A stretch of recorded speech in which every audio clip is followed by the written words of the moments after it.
بسم اللہ الرحمن الرحیم۔ السلام علیکم۔ کالم شاہ ملا فاروقی کے، آئیے آج ان کا ایک کالم سنتے ہیں، تم سلامت رہو ہزار برس۔ یہ کالم 29 ستمبر 1998 کو شائع ہوا تھا۔ آئیے سنتے ہیں۔ خبروں کا اعلیٰ معیار،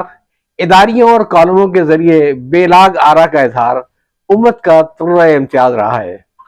پچھلے سال امت نے اپنی زندگی کے 1 سال پورے کیے تو اس کی پہلی سالگرہ کے موقع پر خصوصی شمارے میں امت کے سالگرہ پر بہتوں کے لیے گرہ کے عنوان سے میں نے جو کالم 17 اگست 1997 کو لکھا تھا، اس کا خاتمہ ان الفاظ پر ہوا تھا کہ کار پردازان امت کے لیے اپنی 1 سال کی بے مثال کامیابی پر عمائدین ملت۔ پچھلے سال امت نے اپنی زندگی کے 1 سال پورے کیے تو اس کی پہلی سالگرہ کے موقع پر خصوصی شمارے میں امت کی سالگرہ بہتوں کے لیے گرہ کے عنوان سے میں نے جو کالم لکھا تھا 17 اگست 1997 کو، اس کا خاتمہ اس الفاظ پر ہوا تھا کہ کار پردازان امت نے اپنی 1 سال کی پرمثال کارکردگی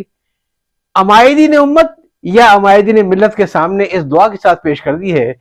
کہ ہم تو اپنی سی کر گئے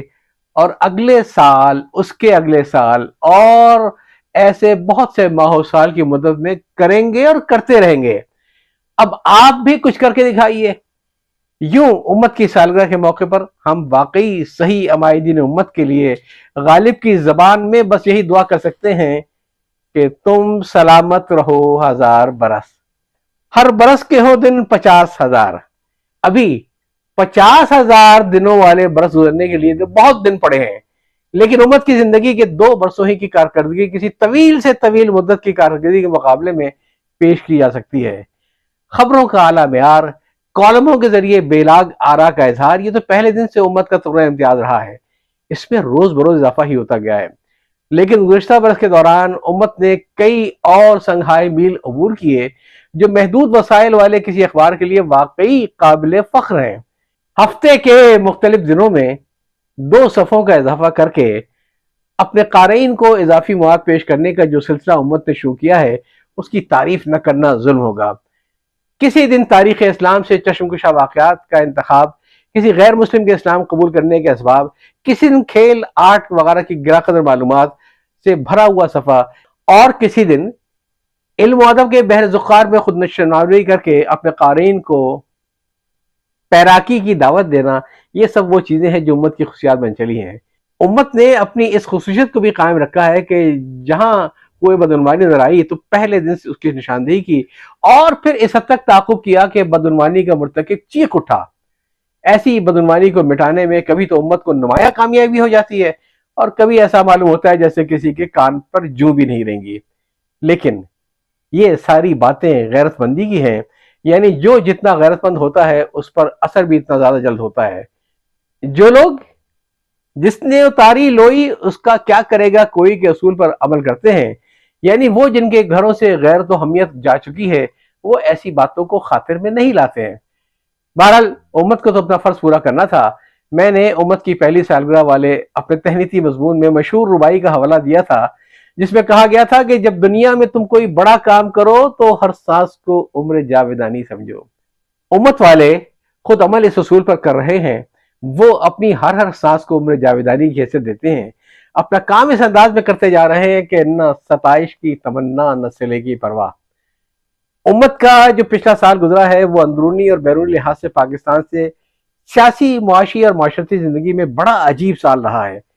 سیاسی لحاظ سے اس عرصے میں صدر اور وزیر اعظم کا اختلاف اپنے عروج کو پہنچا۔ آخر سابق صدر کی رخصتی اور ایک نئے رفیق کی آمد ہوئی۔ سجاد علی شاہ صاحب کی سربراہی میں عدلیہ اور حکومت کے درمیان، اور پھر آخر کار عدلیہ کے مختلف ججوں کے درمیان محاذ آرائی کی کیفیت، شاہ صاحب کی عدلیہ کے ہاتھوں تنزلی اور ریٹائرمنٹ کے بعد تاریخ پیدائش کا پھڈا، دوسری جانب عدالت میں بعض ذمہ داروں اور بعض غیر ذمہ دار عناصر کی خوشگوار حرکات، قابل ذکر اور ناقابل ذکر سیاستدانوں کا حکومت کے خلاف اس حد تک چلے جانا کہ ملکی معاملات میں مداخلت کے لیے دوسرے ملکوں اور بین الاقوامی اداروں کو دعوت دینا، اور روزانہ حکومت کے ٹوٹنے کی پیش گوئیاں کر کے حظ اٹھانا، حتیٰ کہ سلسلے میں 1-1 لاکھ روپے کی شرط لگانا، ہندوستان کے ایٹمی دھماکے کرنے پر پاکستان کو جوابی دھماکہ کرنے پر مجبور کرنا، اور جب وہ دھماکہ نہیں بلکہ دھماکے کر دے تو اس کے نتائج اور عواقب سامنے آنے پر حکومت کی پھپتی اڑانا اور لوگوں کو اس کے خلاف اکسانا، اس طرح خود حکومت کا بھی سیاسی اور معاشی میدانوں میں ناقابل اصطلاح غلطیاں کرنا اور ان غلطیوں کے نتائج سامنے آنے پر مزید غلطیاں کرنا، یہ سب وہ باتیں ہیں جو گزشتہ دنوں نمایاں خصوصیات میں تھیں اور جن سے امت اغماس نہیں برس سکتا تھا، لیکن اللہ تعالیٰ کا شکر ہے کہ اس نے کسی بھی موقع پر انصاف کا دامن ہاتھ سے نہ چھوڑا اور اپنا اصول وہی رکھا کہ روک لو گر غلط چلے کوئی اور ٹوک دو گر برا کہے گئی۔ کالم آپ نے سنا تم سلامت رہو ہزار برس، تحریر کیا تھا شاہ ملک فاروقی صاحب نے اور شائع ہوا تھا 29 ستمبر 1998 کو۔ یاد چاہتا ہوں، اللہ حافظ۔